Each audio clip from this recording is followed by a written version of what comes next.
I guess I'm live. How do you like my video title for this live stream? Welcome, everybody. I'm gonna do a live stream tonight just because I feel like doing it, I guess. And a lot of it is in response to some of the comments that I got on the gig log from last night. Now, if you didn't watch the gig log, I encourage you to do so. It was a little unconventional.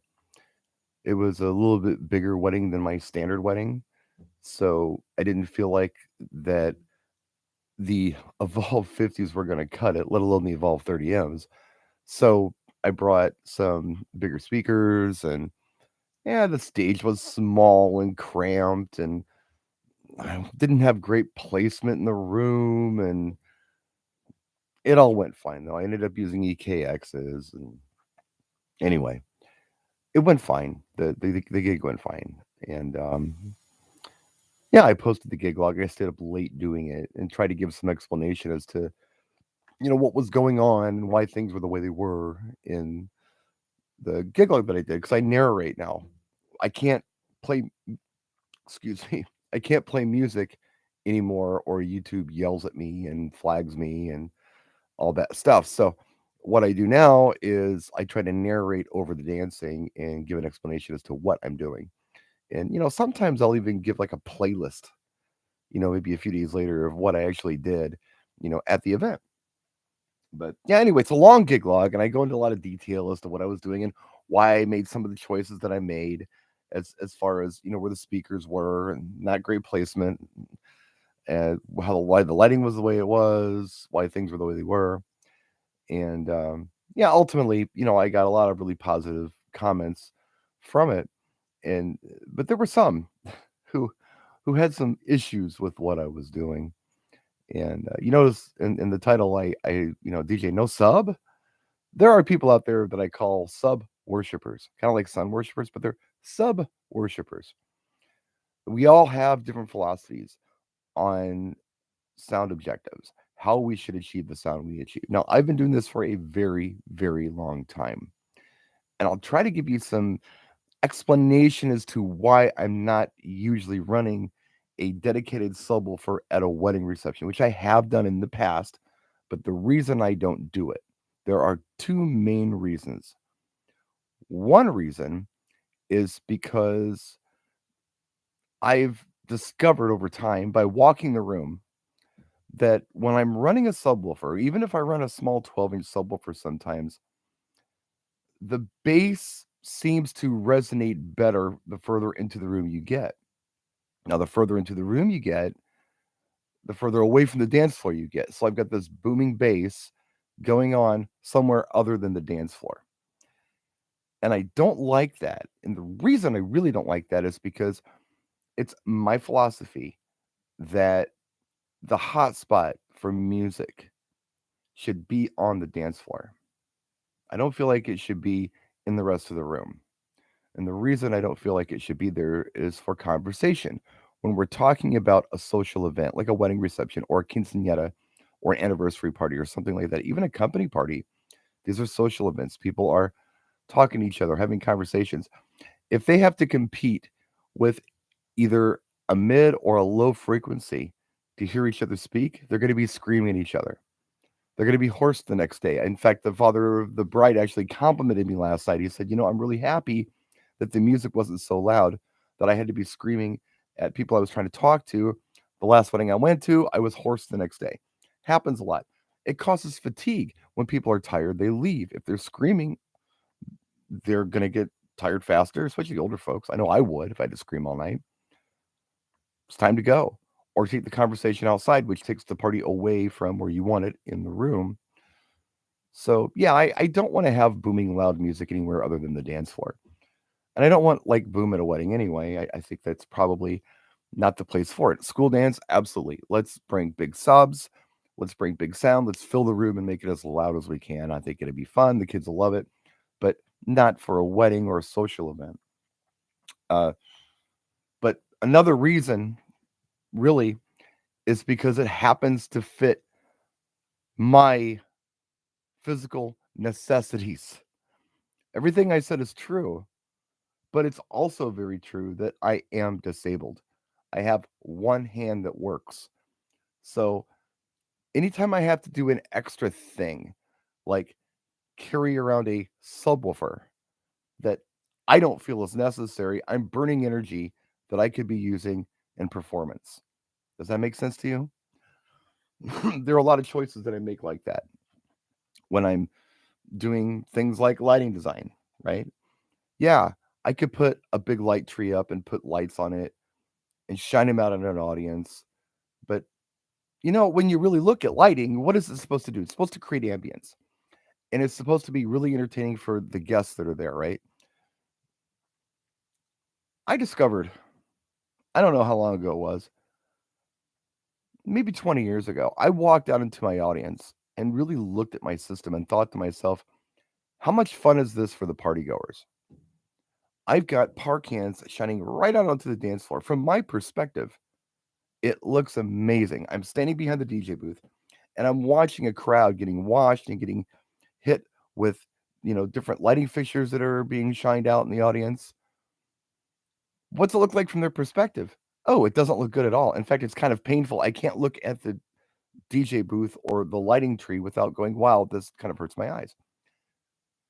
When uplighting became a thing, when we went to LED, where it wasn't like this big deal where we were going to have a really hot lighting fixture next to a possible fire hazard like a curtain or something, or have a kid touch it and burn themselves and have a liability.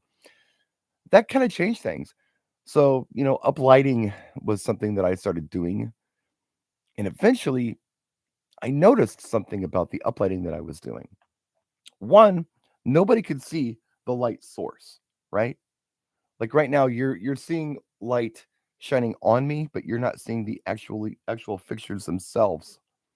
So you don't have to deal with looking at a light bulb, right? Uplighting's like that. It's on the floor, it's shining up. Now, when light hits a ceiling like a white ceiling, or it's reflecting off a white wall, it creates wash on a dance floor. So that's pretty cool, right? I mean, so you've got two in one effects going on here. If you can chase your uplights to the music, not only are you washing a room, but you're creating ambience, you're beautifying things. And although it may not look too interesting from my perspective as a DJ, standing up there looking out into the crowd, I got to go into the crowd. I got to go to the bar. I got to go to the dance floor. I got to go to the seating area. What are they seeing? They're seeing all these crazy patterns on the walls. And they're catching wash reflecting off the walls and ceilings. Hey, that's pretty cool. Let's do that instead. Turns out my clients like it.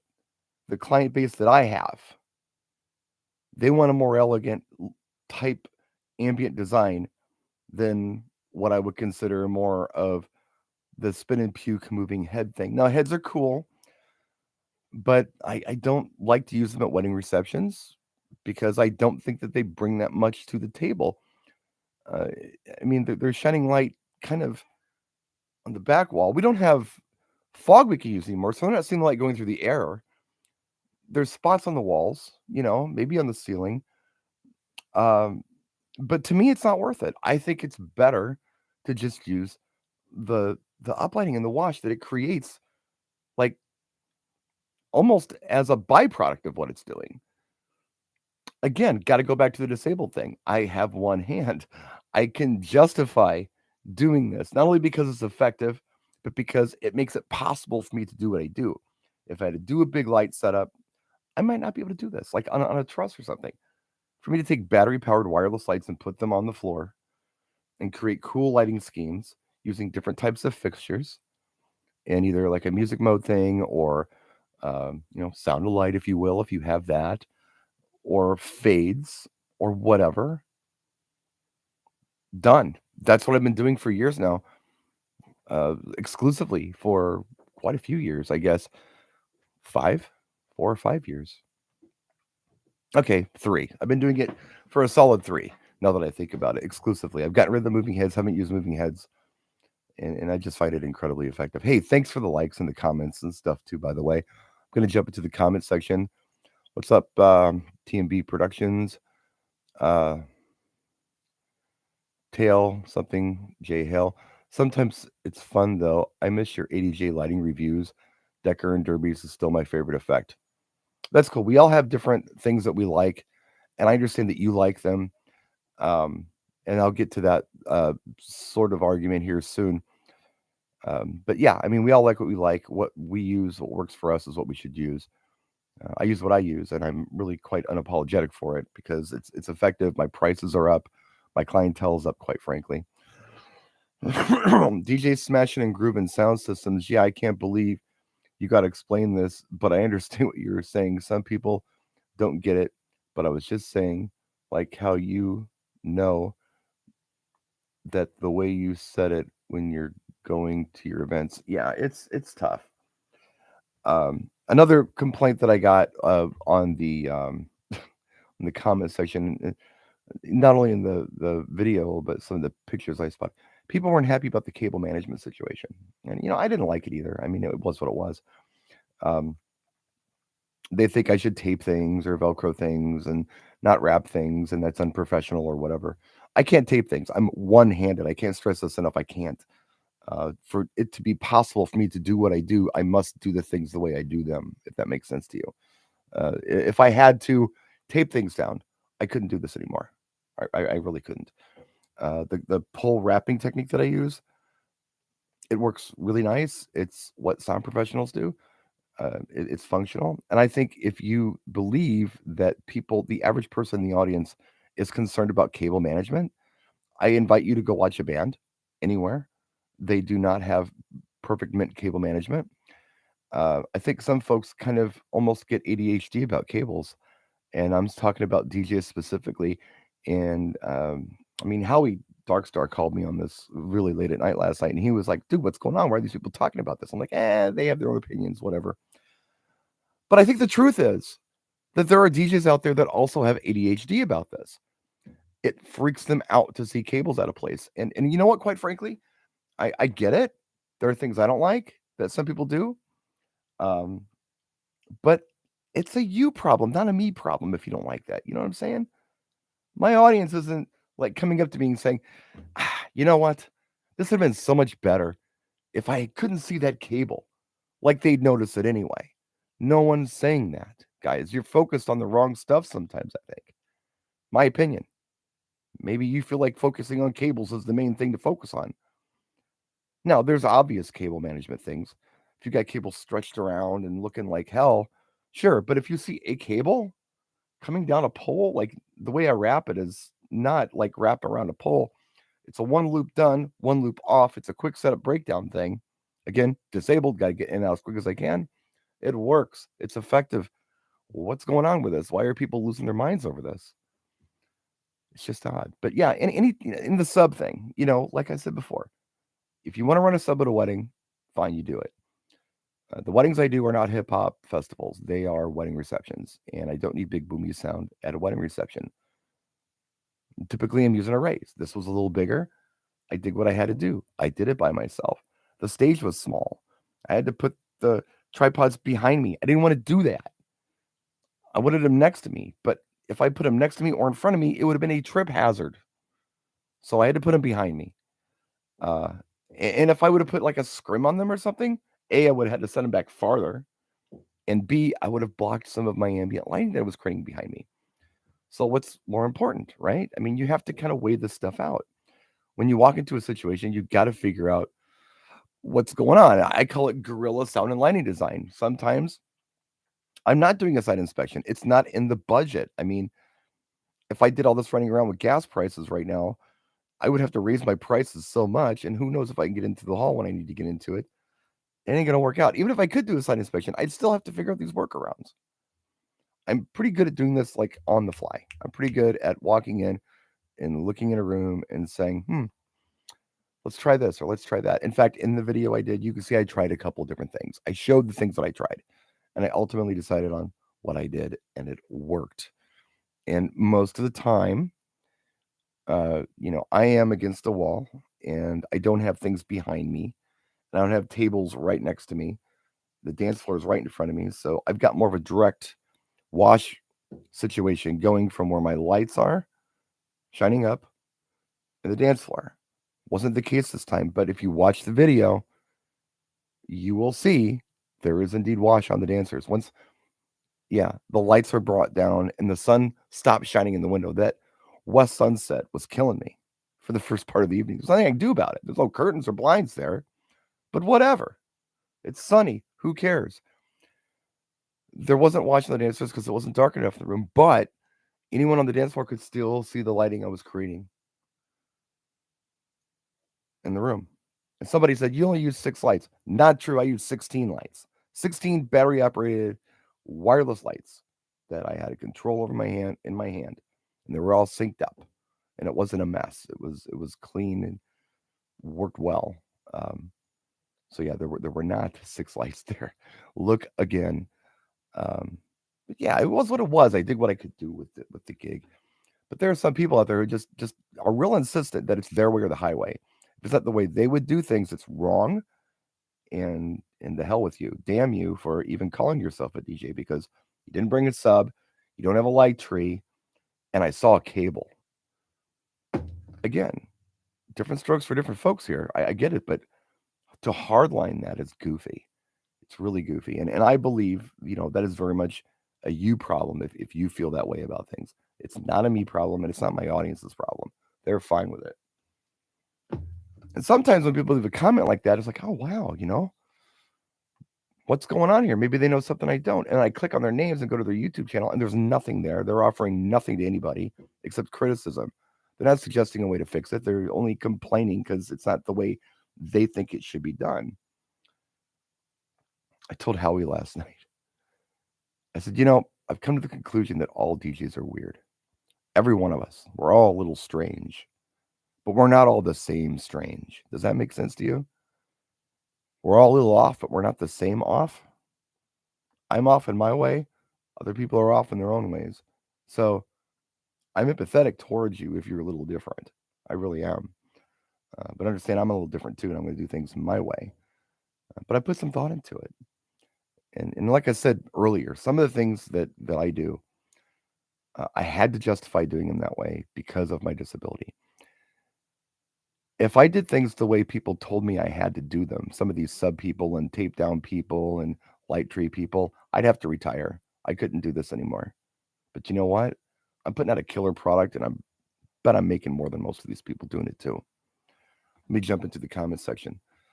Good morning, Brian. All DJs are definitely a little strange. Yes, they are. DJ Prince Norway, AU sub, but I play less bass. The old folks gone and the younger crowd ready to keep dancing. Subs are fine. I mean, if you want to use subs, go right ahead. But personally, I found that I don't need them at a wedding. People don't come up to me and say things like, hey, it was a great party, but you know what? There wasn't enough bass. They don't do that. I'm still getting hired, and I'm charging a premium now for my services, and they're paying it. And I'm getting unsolicited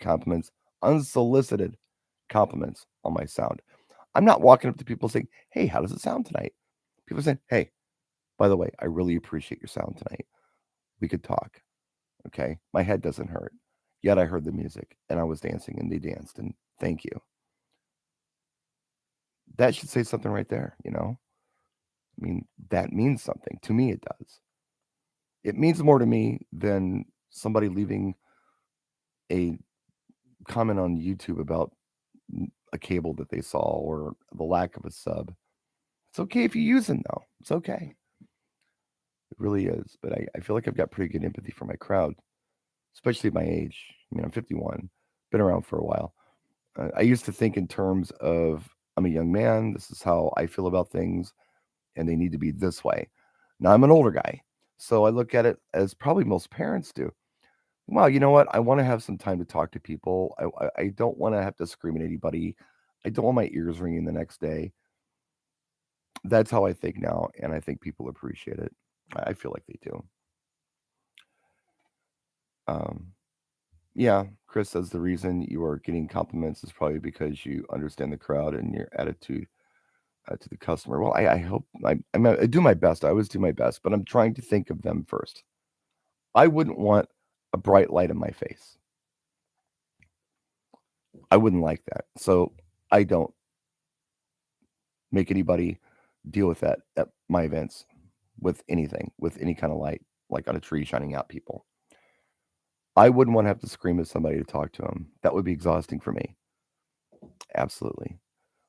Wouldn't want to hear some buzzing in my ear. Wouldn't want to hear any sounds that cause pain. I don't want any pain visually or sonically at all. It should be all pleasure and no pain, you know? It's like there was no bass. I mean, they're EKXs. They kicked out some bass. It was mid bass, which is most of the stuff in punchy dance music. Now, if it was an all hip hop wedding, okay, fine. But it was not. It was actually not much hip hop at all wedding. But it worked out okay. But anyway, I don't know. Everybody's got to do things different. And I'm not telling you you're wrong for using a light tree or you're wrong for bringing a lot more lights than I do, or setting them up different, or you're wrong for bringing subs, or you're wrong because you're very anal retentive with your cable management and look at every little cable and throw a fit about it if you see it. That's a you thing and a you problem, and you deal with it. I'm not mad at you. I'm not telling you you're wrong, but it's not my problem. It's just not. I'm here to help. I'm here to show you what I do. I'm here to show you what's possible to do with one hand because I do it all one handed. There's no assistance on this stuff. And if I didn't do it kind of this way, like I said before, I would have to just not do it at all. But there's more than one way to do everything. So I'm doing it and it's working. So anyway. Well, Nathan, Eric like the ape cans. They're nice. You know, they are. Um, excuse me. Like I said, I've been using them for about 3 years now. I think, or 4 years. It's 4 years now, actually, now that I think about it. 2018. So after my father passed away, I connected with Ape, and I haven't done anything with Ape for 2 years. By the way, they're kind of off. I'm off their radar. They're off my radar. I'm actually looking for the next big thing. I'd love to work with a company on this, but I do like the product. It's a cool product, but I am kind of actively searching for something new, something different. I'm sure there's something out there. I'm just not aware of it. There are other companies that make some really nice products. I'd like to try their stuff. But yeah, the Ape stuff is nice. And the Fresnel lenses and that little pattern I did behind me, I liked it. And in fact, I don't know how to do pictures sharing on a live stream, but I've got this picture on my phone. This was what he's talking about with the light scheme. If I can get it to, I don't know if you can see this or not. Give me just a second here. This is what it looked like behind me. Can you see that? The Fresnel lenses, probably not very well, but yeah, they were changing colors and all kinds of stuff, and it did look pretty dope. Not the best picture, but it looked nice. It did look nice. I'm gonna just jump through the comments real quick before ending this thing. Let's see. Uh,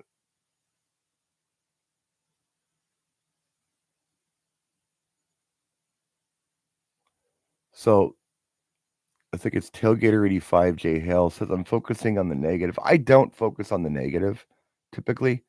I'm just addressing these particular comments. And I definitely focus on the positive, and I don't worry about this stuff. Um, but what I do worry about is when people make these absolute comments in the comment sections under what I do, as if they know something I don't. Like they're saying I'm wrong, they're right. It needs to be like this. Most people are smart enough to see past that. Some aren't. Okay, like I said, we're all a little different. So when they start influencing other viewers who are reading these comments, it's a problem. It's an opinion. You're allowed to have it. I encourage your opinions. I encourage you to think for yourself. But what I don't encourage you to do is to throw absolutes out there as this needs to be this way or it's wrong, because there are people out there who are not smart enough to understand that this is one person's opinion, especially those who have nothing out there to back up what they're saying, no videos to help anybody. But some people are naive enough to look at that and say, "Oh, okay, I guess Brian's wrong," because he said they were. It's annoying to me. I don't like that. So it's not a focus on the negative. It's addressing it sometimes, and I'm trying not to be negative about addressing it. I'm just trying to explain it. to those who just don't get it for whatever reason. Um, let's see, what else do we have? Anything? I think I've covered most of them. I rarely use a separate sub. I have the Bose, which is technically have a sub. It's the same thing, Max, with the Electro Voice Evolve 15, Evolve 30M. Yeah, I guess. Not really a sub though. The way that it's built, they're all full range. I mean, there's no like built-in crossover in there that I can see. Um, so yeah, it's more like a really cool looking top cabinet. The way mine works, anyway. It's more like pretend it's a two-way top, but instead of a horn, it's got this array of full range speakers. But it's like I don't know. It's hard to explain. It's different than a sub, but it doesn't produce like ultra low frequencies, but it does a pretty nice job. They're cool. Um, all the nice gadgets are a good selling point, but the experience on how to move people on the dance floor is the most important asset you have. Yeah, I agree. It should be anyway. The um, the weird thing is, I mean, I remember working really hard at this as a young person and feeling like that I was doing a pretty good job and thinking to myself, boy, if I could take this, I'm doing a pretty good job and incorporate it with, I've got some cool stuff, I'd be unstoppable. And eventually I was able to acquire some nicer things when I got into my 30s and use more of a premium setup. Um, it's cool when you can do both. If you know what you're doing, yet you have some cool equipment. It's just nice to be able to have everything. Some people have great equipment, but they don't know what they're doing. And there are other people out there who really know what they're doing, but they just don't have the tools or the knowledge to even have the tools that would improve what they're doing. Because sound quality is a big deal. People like that. People like it when they can have conversations, yet they can hear the music. Um, they like it when they're not getting blinded. Those are positive things. You incorporate that, or you combine that with kind of the knowledge you know how to run things, and you've got something special. I think it's cool. You can do both. It takes time though. It does take time to learn all of these things. It took me time. And I'm always learning, by the way. There's something I'm doing today that I'll look back on in a few years and say, "My God, I can't believe I did that." But today, as far as I know, this is the way to go. But I'm always willing to learn new things. Do you ever do open decks? What do you mean by that, Robert? Do you mean do I mix and stuff? I did a lot more of it when I had two hands. I can still do it at a gig. Typically not. I was doing it at music video gigs for a while with a controller with two jog wheels, but it doesn't really provide anything to my client base that makes it a better gig if I do, if that makes sense to you. See the records behind me. I've been a collector since the 80s. You can't see it, but I've got three Technics 1200 sunk into my desk with a Pioneer DGM 750 mixer sunk into it. I've got seven 1200s altogether. But yeah, I'm aware of how to do it. I've been doing it longer than a lot of you have been alive, but I don't do it a lot of gigs. No, just don't. And I don't do it on social media because A, flag, B, I'm not here to show off. Although speaking of that, just kind of funny you mention it. Thinking about maybe doing a Twitch set here and there. I have some ideas of some things I want to do. It's not a mixing thing. Anybody can mix. It's not hard to do. It's more about programming. And what I was thinking about doing was just turning some people onto some music that maybe they don't know or forgotten about. I've had some stuff on my mind lately with that, and it's hard to really do videos on it. I thought maybe Twitch would be an interesting platform to maybe do some of that. I don't know. It's a thought. I was going to talk to Jay about that and maybe try to do something, put something together and do it. Thank you, Philip. Uh, yeah, I I might do some record stuff on Twitch. We might do an all record show. I don't like to say vinyl because that's what siding's made of. These are records. So do an all record set would be fun. But I'd like to do other things too. Um, I was just thinking about dumb things. Like, I don't know, for some reason, and I don't know why, lately I've had Phil Collins on my mind. Why? I don't know. I really like Phil Collins, but I don't like the stuff he did, like, after Easy Lover with Philip Bailey. I think all that stuff is kind of throwaway, adult contemporary mom rock crap. I don't like it. But the stuff he did before that, oh my gosh. First half of the 80s, he was a he was an animal, songwriter, drummer, singer. Oh my gosh, amazing stuff. And a lot of it I'd forgotten about. And now I'm going back and I'm looking at some of the stuff. Oh, I forgot all about that. Not only Phil Collins, but his work with Genesis. So don't ask me why I'm thinking about that, but I have been. And I thought, I could do an hour of like some of my favorite Phil Collins songs where he's on them, you know, and it wouldn't be I Can't Dance or Invisible Touch or even In the Air Tonight. It would be different stuff. It's a thought. Oh, thank you. Happy Father's Day to all you dads too. Appreciate it. Well, I've been on for a half hour. I'm going to kill this. I don't know if this made any sense to you. Just wanted to get it out there. Questions, answers. That's what the comment section is for. If you're watching and you hit the like button, I'd really, really appreciate it. It means a lot.